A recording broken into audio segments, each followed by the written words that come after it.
ज्ञान और धर्म को नई दिशा देने वाले महात्मा बुद्ध का जन्म 563 BC गंगा के मैदानी भाग में नेपाल के लुम्बिनी कपिलवस्तु नामक स्थान पर हुआ था।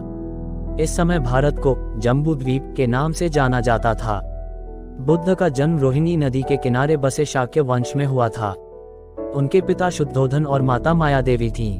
बालक बुद्ध का भविष्य जानने के लिए विद्वान एवं साधुओं को बुलाया गया।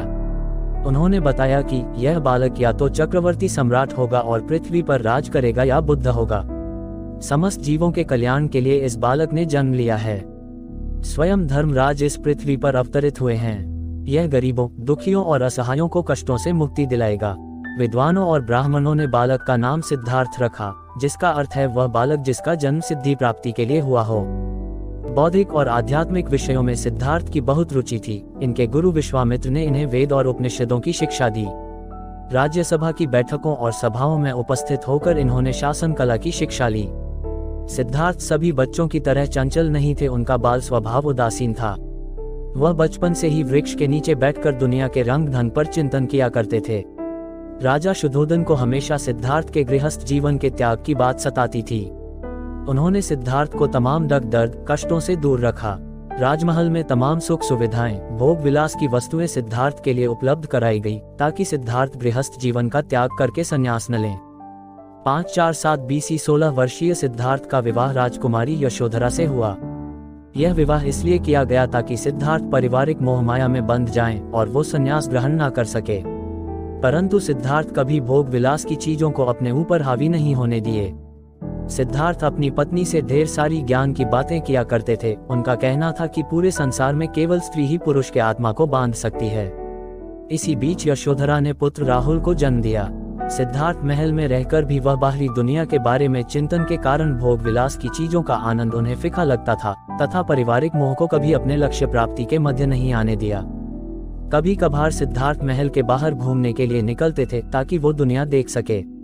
एक बार उन्होंने रास्ते पर चलते एक वृद्ध कमजोर व्यक्ति को देखा, जो झुककर चल रहा था। उसकी आंखें धंसी हुई थी। यह दृश्य सिद्धार्थ के मन को काफी विचलित करने वाला था। इससे उन्हें दुनिया की दुखों का अंदाजा हो गया। फिर उन्होंने एक बीमार व्यक्ति को देखा, जो दर्द के कारण चिल्ला रहा था। उसके शरीर कांप रहे थे। तब उन्होंने रोग क्या होता है इसे जाना। इस दृश्य से वह काफी दुखी हुए। उन्हें सभी भोग विलास की चीजें व्यर्थ लगने लगी। कुछ दूर और आगे जाने पर उन्हें एक शव दिखाई दिया, जिसे 4 लोग कंधे पर रखकर ले जा रहे थे और उसके परिवार के लोग विलाप कर रहे थे। इस समय उन्हें जीवन और मृत्यु का ज्ञान हुआ। उन्होंने जाना कि जो व्यक्ति जन्म लेता है वह एक समय मृत्यु को भी प्राप्त होता है। तब उनके मन में विरक्ति की भावना उत्पन्न होने लगी। उन्हें सारा जीवन नीरस लगने लगा। थोड़ी दूरी पर उन्हें एक सन्यासी दिखाई दिया, जो सांसारिक मोह माया से दूर प्रसन्नचित्त वाला था, मानो वह सारे दुखों से पार जा चुका हो। इस दृश्य को देखकर सिद्धार्थ ने संकल्प लिया कि वह इस मोह माया को त्याग कर संन्यास ग्रहण करेंगे। उसी रात्रि सिद्धार्थ ने अपने पत्नी यशोधरा और पुत्र रोहित को छोड़कर सत्य की खोज में जंगल में चले गए, ताकि दुनिया में सुख शांति स्थापित कर सकें। सिद्धार्थ परम सत्य और शांति की खोज में गया के समीप उर्विल के जंगलों में पहुंच गए। वहां उन्होंने 6 साल तक कठोर तपस्या की, परंतु उन्हें ज्ञान की प्राप्ति नहीं हुई। तपस्या के दौरान उनका तेजस्वी शरीर नरकंकाल बन गया, मानो मृत्यु उनके समीप हो। तभी जंगल के पास रहने वाले चरवाहे की बेटी सुजाता ने सिद्धार्थ को खीर खिलाई, जिससे उनके शरीर की खोई हुई शक्ति का वापस संचार हुआ।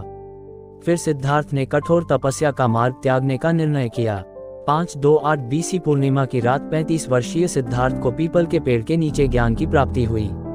उस पीपल के वृक्ष को बोधि वृक्ष के नाम से जाना जाने लगा, तथा गया में स्थित इस स्थान को बोध गया के नाम से जाना जाने लगा। महात्मा बुद्ध ने 483 BC 80 वर्ष की आयु में अपने नश्वर शरीर को त्याग दिया और परमात्मा में विलीन हो गए। ज्ञान प्राप्ति के बाद का संपूर्ण जीवन इन्होंने मानव कल्याण के लिए लगाया। यह ज्ञान को केवल अपने तक सीमित नहीं रखना चाहते थे, इसी कारण उन्होंने अनेकों उपदेश दिए तथा अपने ज्ञान को अमर कर दिया।